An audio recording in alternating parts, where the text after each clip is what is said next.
Hello everybody, book को आगे continue करते हैं। Moving from blame to accountability, कि हम पहले हम ब्लेम करते थे, अब हम अकाउंटेबिलिटी मतलब कि हम खुद जिम्मेदारी लेंगे। We are often unaware of our emotional dependence, हम कई बार अनअवेयर होते हैं जो हमारी इमोशनल डिपेंडेंस होती है। Check the vocabulary of these thoughts and words, हमें अभी जो नीचे दी गई वोकैबुलरी है जो इन थॉट्स की वर्ड्स की, उसे हम एक बार चेक करेंगे। He is the cause of my anger, वो है कारण मेरे गुस्से का। दूसरा, शी हर्ट मी, उसने मुझे हर्ट किया। आई एम वर्ried फॉर देम, मुझे उनकी चिंता है। दे आर सो इरीटेटिंग, वो कितने इरीटेटिंग हैं।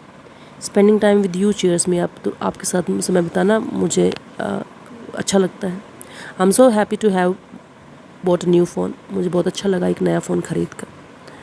कि ये सब हम एक बार इनको चेक करें कि हम ये वोकैबुलरी बहुत बार इस्तेमाल करते हैं, ये हमारे थॉट्स और वर्ड्स को डिफ़ाइन करती है। These lines clearly reflect our emotional dependence, ये लाइन क्लियरली रिफ्लेक्ट करती है कि हम कितने इमोशनल डिपेंडेंस हैं। कि दूसरे ही मेरे गुस्से का जिम्मेदार है, उसने मुझे हर्ट किया, मतलब हर्ट मेरी क्रिएशन नहीं है, उसने कर दिया। I am worried for them, मुझे उनकी चिंता है, मतलब मेरे पास कोई और ऑप्शन नहीं है। हम ऐसा सोचते हैं, लेकिन हमारे पास ऑप्शन तो होता है। दे आर सो इरीटेटिंग, वो बहुत इरीटेटिंग है, मतलब कि मेरा इसमें कोई वो नहीं है। Each time we think or speak this way, we reaffirm that our entire spectrum of emotions of stress, anger, irritation, happiness, love and so on is created because of situation, people, places, achievements, position or objects, and that we have no control over how we feel. जब भी हम ऐसा सोचते हैं कि हम इस बात को रीअफर्म करते हैं कि जो भी हमारा स्पेक्ट्रम है इमोशंस का, stress, anger, irritation, happiness, love और ये सब, कि ये सब क्रिएट हो रहा है दूसरों की वजह से, सिचुएशन की वजह से, प्लेसेस की वजह से, अचीवमेंट्स की वजह से, पोजीशन की वजह से। और हम ये कह रहे हैं कि यही हमारे रिएक्शन को, रिस्पॉन्स को करवा रही हैं, हमारा अपने आप पर कोई कंट्रोल नहीं है, जैसा हम फील कर रहे हैं जब भी हम इस प्रकार की भाषा का इस्तेमाल करते हैं जो ऊपर दी गई है। By believing that our emotions are created by someone or something out there, we are moving away from the truth. जब हम ये बिलीव करते हैं कि हमारे इमोशंस दूसरे और दूसरी चीज़ों की वजह से क्रिएट होते हैं, तो हम सत्य से दूर जा रहे हैं। Each of these sentences carry the negative energy of blame. हर जो ये सेंटेंस है ऊपर एक नेगेटिव एनर्जी कैरी करता है ब्लेम की।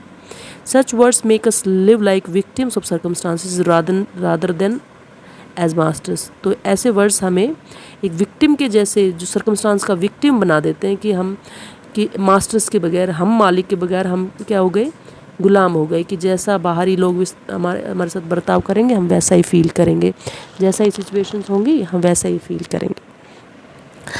The blame game is dependency and dependency depletes our inner power. जब हम ये ब्लेम गेम खेलते हैं कि सिचुएशंस और लोगों को हम अपनी स्थिति का, अपनी थॉट्स और वर्ड्स का और अपनी जो हमारे मूड का जिम्मेदार ठहराते हैं, तो ये एक डिपेंडेंसी है, और ये डिपेंडेंसी हमारी जो इनर पावर है उसको डिप्लीट करती है। The more we blame the weaker we become, जितना ज़्यादा हम ब्लेम करते जाएंगे उतने ही हम कमज़ोर होते जाएंगे। The weaker we become the more we believe that the world around us governs our emotion. जितने हम कमज़ोर होते जाएंगे हम सोचते जाएंगे, हम इस चीज़ पर विश्वास करेंगे कि जो लोग हैं वो हमारे इमोशंस के ज़िम्मेदार हैं। अ सिचुएशन और persons behaviour is an external trigger, it is only stimulus. जो भी सिचुएशन है या किसी व्यक्ति का व्यवहार है वो एक बाहरी ट्रिगर है, वो एक स्टिमुलस है सिर्फ। Our emotion is our internal creation in response to stimulus, लेकिन जो हमारी इमोशन है वो हमारी इंटरनल क्रिएशन है in response to that stimulus. जो भी लोगों का बर्ताव है, सिचुएशन, वो सब बाहरी ट्रिगर है, लेकिन जो हमारा इमोशन उसके बाद क्रिएट होता है वो हमारी क्रिएशन है, वो रिस्पॉन्स हमारी क्रिएशन है उस स्टिमुलस के प्रति। When every situation is a stimulus, exactly how powerful is this stimulus? जब हर सिचुएशन, हर स्टिमुलस जो सिचुएशन का है तो वो एक स्टिमुलस है, तो कितना पावरफुल है वो एक स्टिमुलस।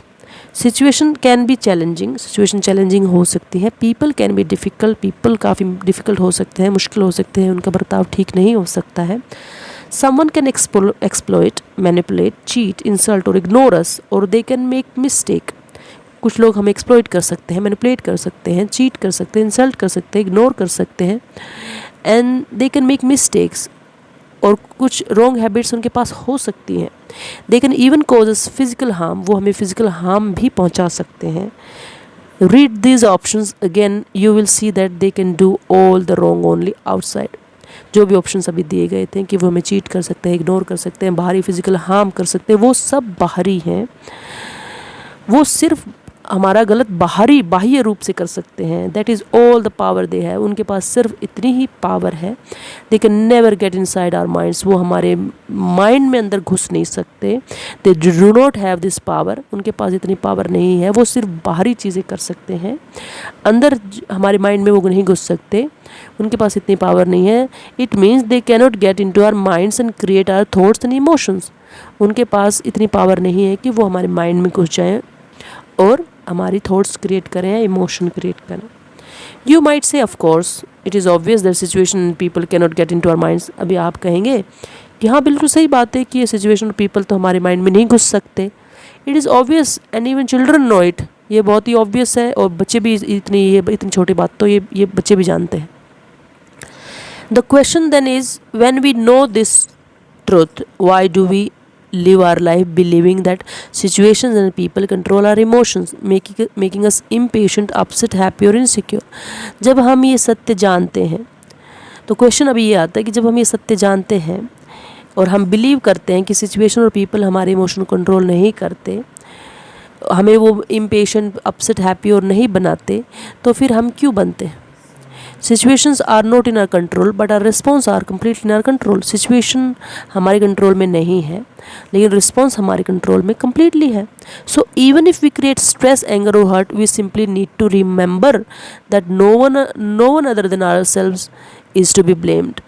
तो जब भी हम स्ट्रेस एंगर को क्रिएट करते हैं तो हमें इस बात को समझना चाहिए कि हमें याद रखना चाहिए कि ये दूसरों की वजह से नहीं है, हम दूसरों को ब्लेम नहीं कर सकते, ये हमारी क्रिएशन है। Blaming external factors implies giving away our power, believing that they have created our turbulent emotions and so those factors need to change for us to feel fine। जब हम बाहरी फैक्टर्स को ब्लेम करते हैं तो इससे ये पता चलता है कि हमने अपनी पावर दूसरों को दे दी, जिसको हमें ब्लेम किया था कि उन्होंने हमारे इमोशंस को क्रिएट किया। उन्होंने हमारे इमोशंस को क्रिएट नहीं किया, हमने जो भी इंटरनल ये अप डाउन इमोशंस क्रिएट किए थे वो उनका सिर्फ आउटसाइड बिहेवियर है, आउटसाइड स्टिमुलस वो हो सकते हैं, हमारे माइंड के अंदर वो नहीं घुस सकते।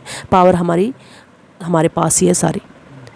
तो आज के लिए हम इतना ही रखेंगे, नेक्स्ट हम ये आगे कंटिन्यू करते रहेंगे एंड इसके बाद हम और ऐसे ये पैरा कवर करते जाएंगे। Thank you so much.